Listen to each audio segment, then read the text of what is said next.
శ్రీమాత్రే నమః. శ్రీ క్రోధినామ సంవత్సరం ఫిబ్రవరి నెల మాఘమాసంలో వచ్చేటువంటి 4వ తారీఖు ఫిబ్రవరి 4వ తారీఖు రథసప్తమి. ఈ రథసప్తమినే సూర్య జయంతి అని కూడా మనం చేసుకోవడం జరుగుతుంది. హిందూ సనాతన హైందవ ధర్మంలో సూర్యనారాయణమూర్తి స్వామి వారికి ఎంతో ప్రత్యేకమైనటువంటి పాత్ర ఉంది.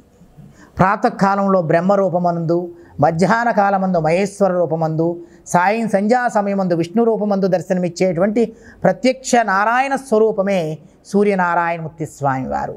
జపాకుసుమ సాంకాశం కాశ్యపేయం మహాద్యుతం తమోరుం సర్వ పాపాగ్నం ప్రణతోస్మి దివాకరం అంటారు సూర్యనారాయణమూర్తి స్వామి వారిని.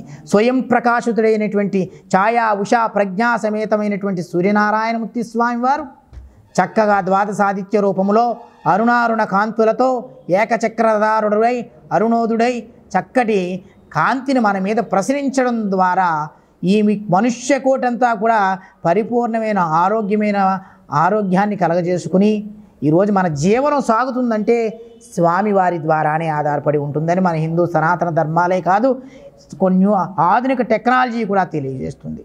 అటువంటి సూర్యనారాయణమూర్తి స్వామి వారిని సంవత్సరానికి ఒక మారు రథసప్తమి రోజున మాత్రమే ఆయన జయంతిగా జరుపుకుని శాస్త్రోక్తంగా దేవాలయాలయందు, గృహ సముదాయములయందు, నదీ తటాకములందు కూడా స్వామివారికి విశేషంగా చక్కటి పొంగళ్ళు వండడము, విశేష అర్చనలు చేయడం, వారి సాంప్రదాయాలకు అనుగుణంగా స్వామివారిని అర్చించడం ద్వారా మెరుగైన ఆరోగ్యాన్ని పొందవచ్చు.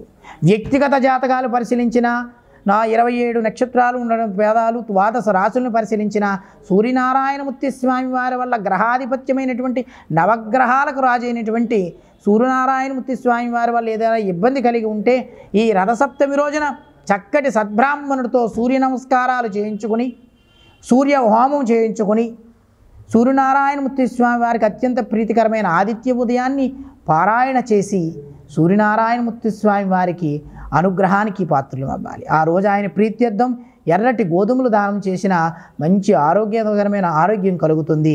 ఆయనకి ఎర్రనూక ప్రసాదం అత్యంత ప్రీతికరమైంది. రథసప్తమి రోజున తప్పనిసరిగా స్వామివారికి ఆ రోజు సప్తమి తిథి నియమం పాటించి చక్కటి ఏకభుక్తం భోజనం చేసి సాయంత్రం పలహారం తీసుకుని స్వామివారికి సూర్య నమస్కారాలు సమర్పించి సూర్యదేవుణ్ణి చక్కగా విశేష పుష్పాలతో, ఆయనకి ప్రీతికరమైనటువంటి కరివేరు పుష్పాలతో, చక్కటి గులాబీ అర్చనతో, ఎర్రటి పుష్పాలతో, స్వామివారిని తెల్ల జిల్లేడు పుష్పాలతో అర్చించి పరిపూర్ణ సూర్య అనుగ్రహానికి పాత్రులై దగ్గరగా ఉన్నటువంటి సూర్యక్షేత్రాలకు కూడా మన ఆంధ్రాలో ఉన్నటువంటి అరసవిల్లి క్షేత్రాన్ని కానీ, భువనేశ్వర్ దగ్గర కోనార్క్ క్షేత్రాన్ని కానీ, మీరు దగ్గరలో ఉన్నటువంటి సూర్యనారాయణ స్వామివారి దేవాలయానికి కానీ వెళ్ళి, లేని పక్షంలో ప్రత్యక్షంగా ఆయన కనిపిస్తాడు కాబట్టి మనకి చక్కగా ఆ రోజు ఆ స్వామివారిని నచ్చించి ఈ నెల ఫిబ్రవరి 4వ తారీఖున చాలామందికి దీని మీద చిన్న సంశయం కూడా ఉంది. ఉదయకాలం ముందు షష్ఠి గడియలు ఉన్నాయని అనుకుంటున్నారు. ఉదయం 7 తర్వాత 7:50 తర్వాత సప్తమి గడియలు వచ్చినాయి. సూర్యోదయానికి ఉన్నటువంటి తిథినే మనం తీసుకోవాలి కాబట్టి తదుపరి రోజు సూర్యోదయానికి తిథి లేదు కనుక 4వ తారీఖు ఫిబ్రవరి రథసప్తమిగా అనుకుని ప్రతి ఒక్కరూ కూడా ఆ రోజు స్వామివారి ప్రీత్యర్థం సూర్య నమస్కారాలు చేసి సూర్యదేవుని నర్చించి పరిపూర్ణ అనుగ్రహానికి పాత్రలు కావాల్సిందిగా కోరి ప్రార్థిస్తున్నాం. శ్రీమాత్రే నమః.